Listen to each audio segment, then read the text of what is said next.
Assalamualaikum warahmatullahi wabarakatuh. Halo, kami dari kelompok 1 akan menjelaskan materi tentang dongeng serta menampilkan cerita dongeng yang berjudul Singa dan Pekertinya. Ini saya Laili Zahrani, NIM A5119883. Kontribusi saya di sini sebagai editing dan saya akan menjelaskan materi tentang dongeng. Perkenalkan, nama saya Tri Cahya Sarjana Putra, NIM A510190084. Kontribusi saya adalah editor video. Peran saya adalah menyampaikan materi ciri-ciri dongeng. Perkenalkan, saya Nabi Amelia Prakoso, NIM A5119085 si membuat naskah dongeng. Peran menjelaskan materi jenis-jenis dongeng. Perkenalkan, nama saya Desti Andrina Sari, NIM A510190086. Saya di sini berkontribusi yang berperan menjadi narator. Nama saya Dimas Faditadi Saputra, NIM A510190087, editing video atau editor. Dan di dongeng ini saya berperan sebagai Gojo. Perkenalkan, nama saya Reni Kurniasih, NIM A510190088. Kontribusi saya di sini sebagai pembuat naskah dan peran saya di sini sebagai kelinci. Saya Umi Tadkiroh, NIM A510190089. Kontribusi saya sebagai pembuat naskah dongeng. Kemudian saya memerankan tokoh sapi. Dan saya Ella Puspita Sekarsari dengan NIM A510190090. Kontribusi saya di sini adalah sebagai pembuat naskah dan pelengkap naskah. Sedangkan peran saya dalam drama adalah sebagai bebek. Perkenalkan, nama saya Rizky Musrika Sari, NIM A510190011. Kontribusi menyusun kami sampai sini. Perkenalkan, nama saya Nandita Rizky Pangestu, NIM A510190092. Dalam tugas ini saya berkontribusi sebagai pembuat naskah dan saya berperan sebagai kambing dalam Pengertian dongeng yaitu dongeng merupakan cerita khayalan atau cerita yang tidak benar-benar terjadi. Dongeng biasanya bersifat menghibur dan mengandung nilai pendidikan. Dongeng juga merupakan cerita yang dikarang atau diceritakan kembali secara berulang-ulang. Ciri-ciri dongeng. Yang pertama, diceritakan dengan alur yang sederhana. 2. Alur cerita singkat dan cepat. 3. Karakter tokoh tidak diuraikan secara rinci. 4. Peristiwa yang ada di dalamnya kebanyakan fiktif atau khayalan. 5. Ditulis dengan gaya pencitraan secara lisan. 6. Lebih menekan pada bagian isi atau peristiwa. 7. Pesan moral atau tema terkadang ditulis dalam cerita. Dari jenis-jenis dongeng. Yang pertama ada fabel. Fabel adalah dongeng yang tokohnya merupakan binatang yang berperilaku seperti manusia. Contohnya dapat berbicara dan berjalan. Contoh ceritanya dongeng si kancil, dongeng buaya dan kerbau. Yang kedua ada sage. Sage adalah dongeng yang mengandung unsur sejarah atau kisah kepahlawanan. Contohnya kisah Jaka Tingkir lalu si buta dari gua hantu. Yang ketiga, legenda atau cerita rakyat. Legenda adalah dongeng yang menceritakan tentang kejadian alam atau di suatu tempat. Contohnya legenda Rawapening, lalu legenda Danau Toba. Yang keempat, mite atau mitos. Mite atau mitos adalah dongeng yang berkaitan dengan kepercayaan masyarakat tentang dewa-dewa atau makhluk halus. Contohnya mitos Nyi Roro Kidul, lalu Wewe Gombel. Yang kelima ada parabel. Parabel adalah dongeng yang mengandung nilai-nilai pendidikan, hikmah atau pedoman hidup. Contohnya dongeng si Maling Kundang. Yang keenam ada hikayat. Hikayat adalah sebuah dongeng yang berkisah tentang kehebatan ataupun kepahlawanan seseorang, lengkap dengan kesaktian dan keahlian serta mukjizat tokoh utamanya. Contohnya hikayat si miskin, lalu hikayat si Rama. Hutan. Kalian pasti tahu kan tentang hutan? Ya, hutan adalah tempat dengan pepohonan yang menjulang tinggi dan besar.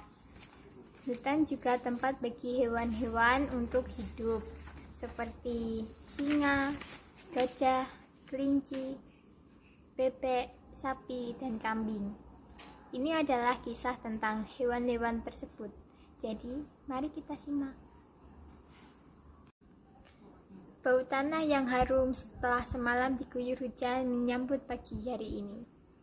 Para binatang pun kembali dengan aktivitasnya masing-masing, seperti semut yang menggerombol untuk mencari makanan, atau kicauan anak burung yang senang dikasih makan oleh induknya. Saat ini terlihat sepasang sahabat, yaitu kelinci dan bebek. Mereka terlihat berbincang-bincang seru di rumah sang bebek. Bebek, kau tahu tidak? Tadi waktu di perjalanan kemari, aku melihat singa akan menerkam seekor gajah. Itu sangat menakutkan. Benarkah kelinci?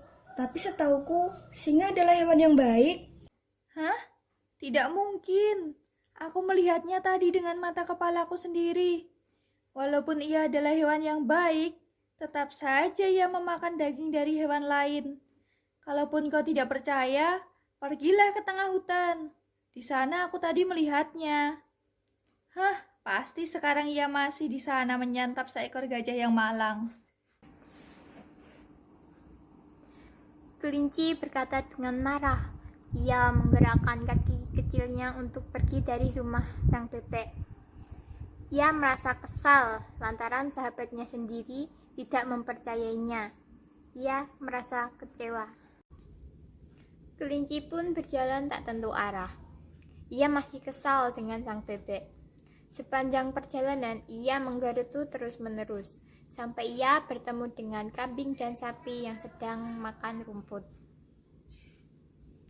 Kambing dan sapi merasa heran dengan kelinci yang terus-menerus menggerutu. Mereka memutuskan untuk mendekati sang kelinci. Hei sapi, apakah kau tahu apa yang terjadi pada kelinci? Ia terlihat sangat kesal. Entahlah, dari yang kudengar dari hewan lain, ia bertengkar dengan bebek, tapi aku tidak tahu masalahnya apa. Bagaimana jika kita tanya langsung saja? Baiklah, ayo. Sapi dan kambing pun mendekati kelinci yang saat ini duduk di batu dan di bawah pohon. Kelinci, kenapa dengan wajahmu? Kenapa kau terlihat sangat kesal? Kudengar tadi pagi kau bertengkar dengan bebek ya. Memangnya ada masalah apa? Aku kecewa dengan bebek. Kecewa? Memang apa yang dilakukan bebek kepada kelinci? Aku tadi bercerita kalau aku melihat singa yang akan memangsa seekor gajah. Tapi bebek tidak percaya denganku. Dan bebek malah membela singa, padahal aku melihatnya sendiri. Tapi kelinci, singa, dan... Aku sangat kecewa dengan bebek. Bagaimana bisa ia tidak percaya denganku? Kelinci, apa kau melihat singa?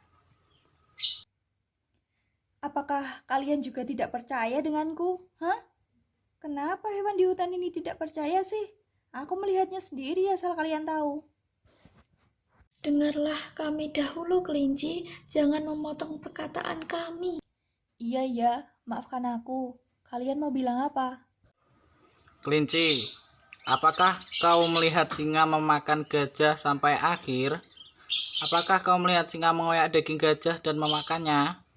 Apakah kau melihat gajah yang mati dimakan oleh singa? Aku tidak melihatnya sampai akhir. Aku takut dan memutuskan melanjutkan perjalanan ke rumah bebek tadi. Tapi aku melihatnya berada di atas gajah. Bukankah itu sudah cukup bahwa singa akan memangsa gajah? Iya kan? Kau salah paham, kelinci. Singa tidak seperti yang kau pikirkan. Singa dan gajah adalah sahabat.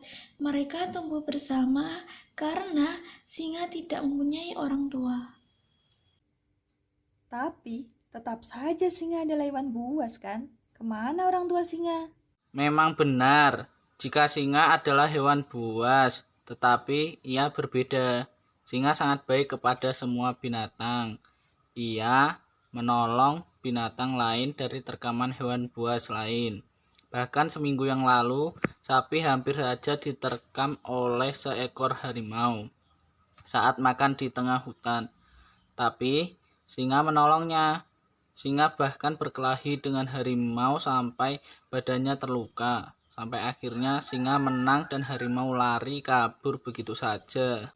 Apakah itu benar, sapi? Iya, itu benar kelinci. Setelah itu kita pun menjadi temannya. Dan satu lagi, kau tadi bertanya kemana orang tua singa kan? Orang tua singa sudah mati karena diburu oleh manusia.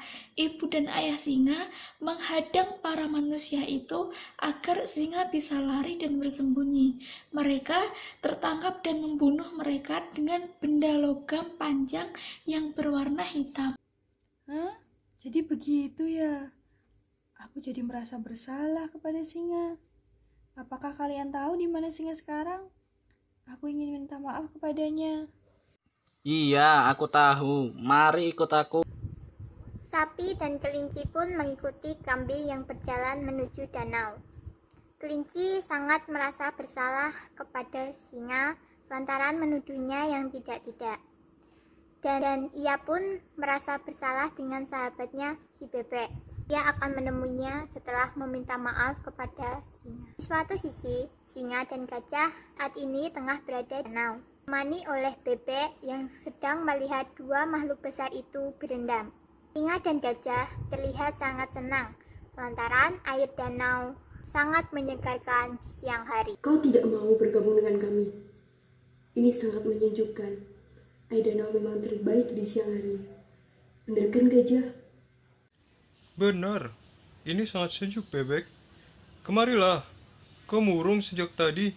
Jadi, mari kita bersenang-senang. Tidak, singa, gajah. Aku sedang tidak ingin berendam saat ini. Hei, kau ada masalah apa? Ceritalah kepada kami.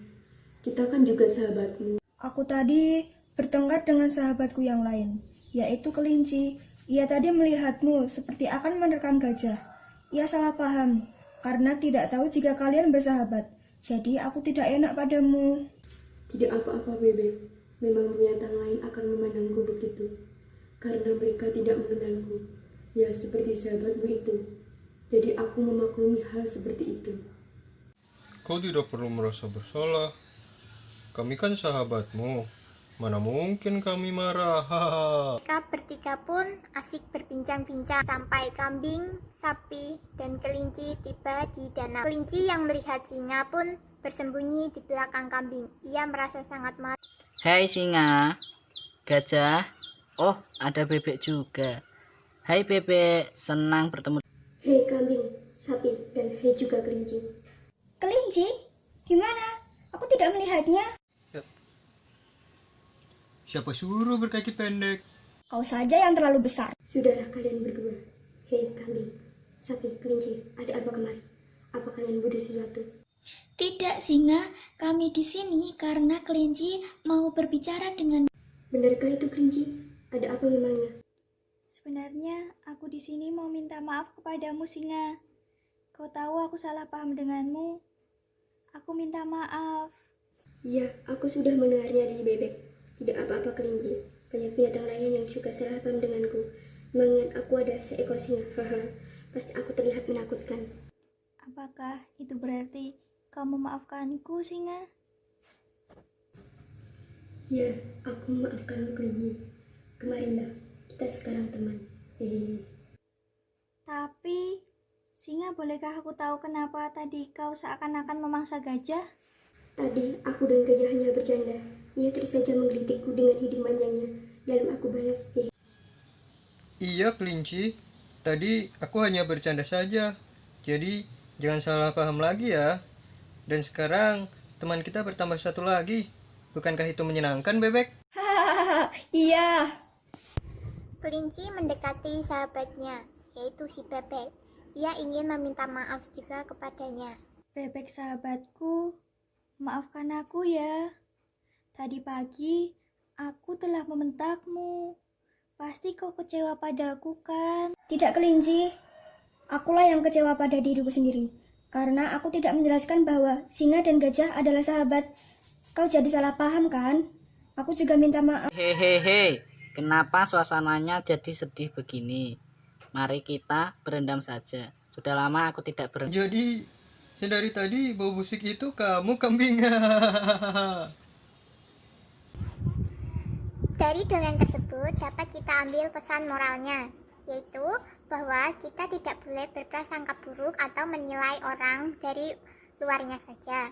Karena terkadang tampilan luar bisa menipu pandangan kita. Kita juga tidak boleh berprasangka buruk terhadap orang lain, padahal kita tidak tahu kejadian yang sebenarnya dan tidak disertai bukti yang akurat. Sekian dari kelompok kami, semoga kalian suka. Jangan lupa subscribe, like, dan share. Bye-bye.